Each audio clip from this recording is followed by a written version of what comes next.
Why at this late date are the heads of social media platforms still denying their platforms' roles in causing the teen mental health crisis? 16% dos brasileiros dizem tomar medicamento de uso contínuo para problemas emocionais. We are in a dopamine deficit state. Nesse vídeo eu vou te ensinar o mínimo que você precisa saber sobre dopamina.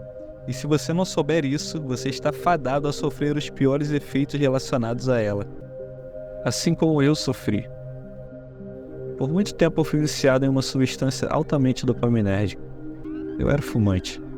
Comecei a fumar em 2019 porque vi alguns amigos do trabalho fumando e achava legal. Na verdade, sempre achei que o ato de fumar era sinônimo de elegância, masculinidade e de ser descolado. Alguns anos e centenas de maços de cigarros depois, mais precisamente em 2024, comecei a perceber alguns padrões que se repetiam toda vez que eu sentia vontade de fumar. E tudo isso acontecia em apenas alguns segundos. Primeiro eu recebi algum estímulo, na maioria das vezes externo. E eles podiam vir em algumas formas diferentes, como por exemplo, ver alguém fumando na vida real, ver alguém fumando em um filme ou série, ingerir bebida alcoólica, tomar café. Logo depois do estímulo, eu me sentia muito bem, muito disposto, com uma sensação de bem-estar. Dá pra dizer que eu me sentia motivado, mas essa motivação tinha um objetivo: acender um cigarro, em troca da sensação intensamente prazerosa dos primeiros tragos. E mesmo que eu soubesse que aquilo era ruim, e que eu estivesse tentando parar, assim como eu tentei por diversas vezes sem sucesso, aquela motivação era tão forte que eu era capaz de trair a mim mesmo e quebrar as promessas de parar de fumar que eu fazia constantemente. Então eu acendi o cigarro e depois de alguns tragos prazerosos, tudo o que restava era uma sensação de mal-estar e um gosto ruim na boca. Mas passavam alguns minutos e eu já estava suscetível àqueles estímulos novamente, e assim o ciclo recomeçava. Cheguei a usar adesivos de nicotina. Consegui ficar 3 dias, uma semana. Uma vez consegui ficar 1 mês sem fumar, mas bastava um trago para voltar a fumar como se nunca tivesse parado. Eu queria mesmo parar de fumar, mas não conseguia. Até que um dia eu estava assistindo um vídeo de um youtuber canadense e ele mostrou um livro que ele leu e disse que era importante não se envolver com dopamina barata e blá blá blá. Lembro que fiquei interessado e acabei comprando aquele livro. O nome do livro é Nação Dopamina. E esse livro me fez entender realmente como funciona um vício no cérebro e o que a dopamina tem a ver com isso. Isso teve um papel crucial para a minha virada de chave. E como o mestre estrategista Sun Tzu disse uma vez, se você conhece o inimigo e conhece a si mesmo, não precisa temer o resultado de 100 batalhas.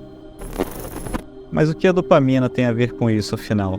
Essa substância produzida pelo cérebro e que se tornou muito famosa nos últimos anos, na verdade tem funções muito mais antigas do que você imagina.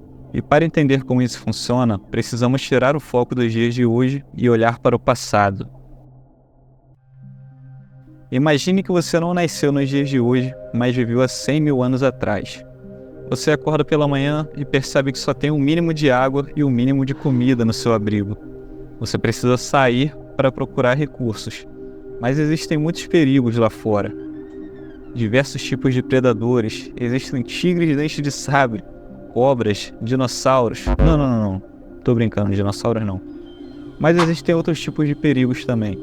Você pode se cortar e pegar uma infecção, pode cair e quebrar algum osso, pode ocorrer uma tempestade, existe o risco de deixar sua família para trás. Enfim, não era uma tarefa muito fácil nem animadora arriscar a vida para conseguir esses recursos necessários para a sobrevivência, ainda mais sem garantia de que iria consegui-los. E a dopamina entra nesse contexto como um elemento crucial para sentir motivação para buscar esses recursos. A dopamina é classificada como um neurotransmissor. Os neurotransmissores são como o futebol. O atacante é o neurônio pré-sináptico, o goleiro é o neurônio pós-sináptico, lembra dele que ele vai ser importante mais para frente. O espaço entre o goleiro e o atacante é a fenda sináptica, e assim como a bola é jogada entre o atacante e o goleiro, os neurotransmissores conectam a distância entre o neurônio pré-sináptico e o neurônio pós-sináptico. Resumindo, um neurônio envia os neurotransmissores e o outro recebe, e é assim que eles se comunicam. A dopamina não é o único neurotransmissor envolvido no processo de gratificação. mas a maioria dos neurocientistas concordam que é um dos mais importantes. E para fins de entendimento, você pode associar a gratificação com aquele sentimento bom que sentimos quando, por exemplo, comemos um pedaço de chocolate ou aquela fatia de pizza deliciosa.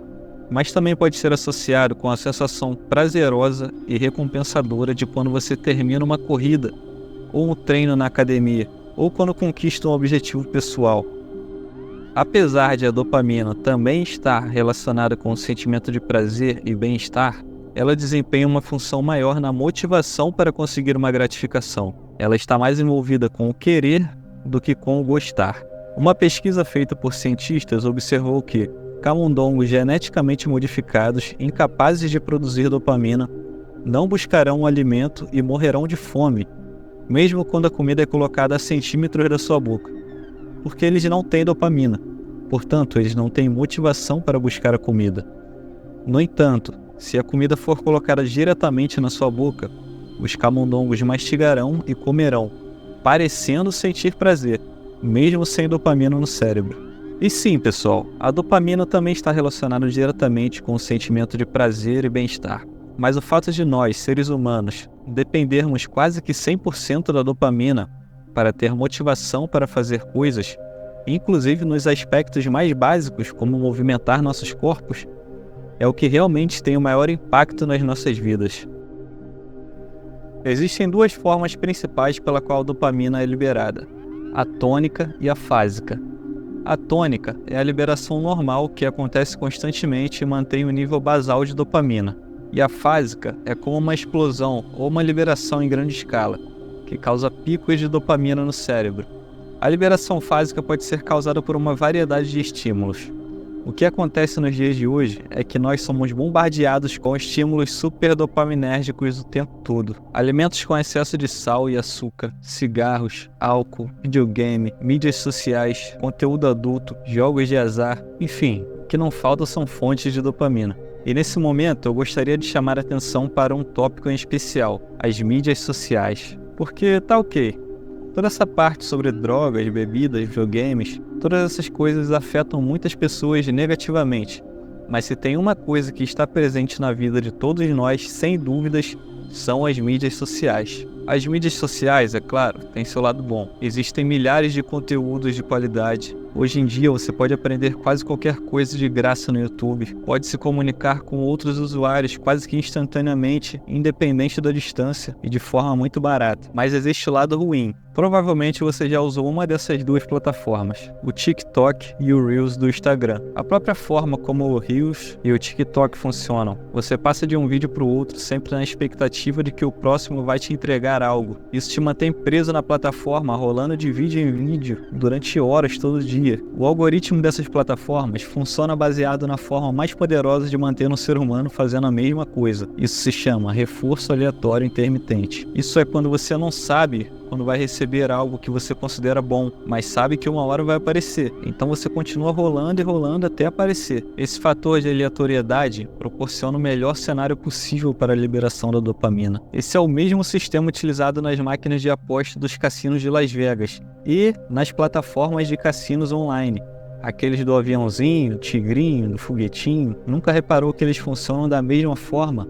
Onde você aciona a alavanca e imagens chamativas rolam na tela, determinando se você vai ganhar um prêmio ou não, quando na verdade é tudo regido por um algoritmo que sempre vai favorecer o dono da máquina. Isso vai fazer você perder horas de vida assistindo conteúdos inúteis e anúncios pagos, quando você poderia estar investindo seu tempo em coisas que fariam você evoluir mais na vida. Então, meu amigo ou amiga, sai fora do uso do TikTok, não vai somar em nada na sua vida. Isso é só uma armadilha para fazer você perder tempo e dinheiro. Toda vez que você engaja em um comportamento ou substância altamente dopaminérgico, ocorre um pico na liberação de dopamina. Esse pico dura algum tempo, varia de acordo com o estímulo, e depois é seguido por uma queda abaixo do nível basal, e essa queda gera sofrimento. Sofrimento esse que é percebido por nós em forma de querer mais daquele comportamento ou substância. Outro cigarro, outro pacote de Doritos, só mais um videozinho no TikTok. A cada queda no nível de dopamina, o seu cérebro vai querer te levar novamente para aquele comportamento no intuito de restaurar o nível base e acabar com o sofrimento. E uma vez que você engaja nesse estímulo de novo, isso gera outro pico, seguido de outra queda um pouco maior do que a última, o que te leva novamente a procurar aquele estímulo, só que agora em doses maiores, para restaurar o mesmo nível. Deu para entender? O grande problema é que à medida em que você se expõe a esses comportamentos ou substâncias altamente dopaminérgicos constantemente, sem um intervalo adequado para recuperar o nível basal, duas coisas acontecem. A primeira é que o seu nível basal de dopamina tende a ficar cada vez mais baixo, porque você não dá tempo entre um estímulo e outro para poder recuperar o nível basal. E lembra dos neurônios pós-sinápticos? Aqueles que eu disse que são como o goleiro no futebol?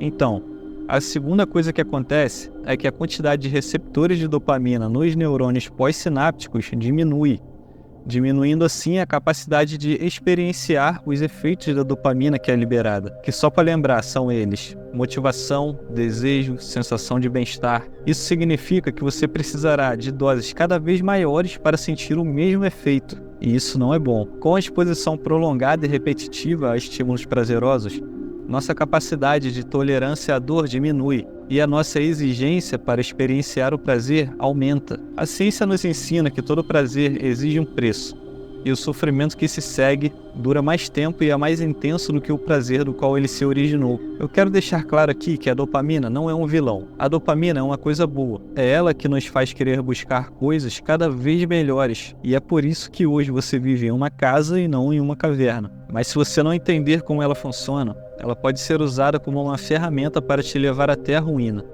Se você está gostando do conteúdo desse vídeo, não esquece de deixar o like, isso vai me ajudar a crescer o canal e trazer mais vídeos como esse.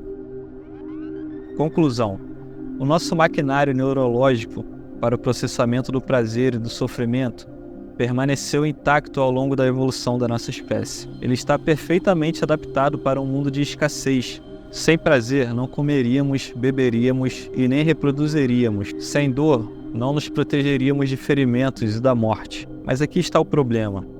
Os seres humanos, como ótimos resolvedores de problemas, foram bem demais no desafio de se livrar da dor e de buscar o prazer. O resultado é que transformamos o mundo de um lugar de escassez em um lugar de abundância excessiva. Nossos cérebros não evoluíram para esse mundo de fartura. Somos cactos em uma floresta tropical. E como cactos adaptados a um clima árido, estamos nos afogando em dopamina.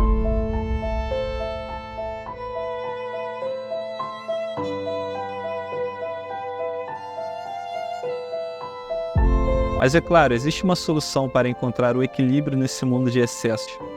Mas isso já é assunto para outro vídeo. Se você quiser que eu produza esse conteúdo, comenta "eu quero". E não esquece de se inscrever no canal e ativar o sininho para você ser avisado quando eu lançar o próximo vídeo. Obrigado por assistir e espero que, diferente do TikTok e do Reels, esse vídeo tenha somado em algo na sua vida.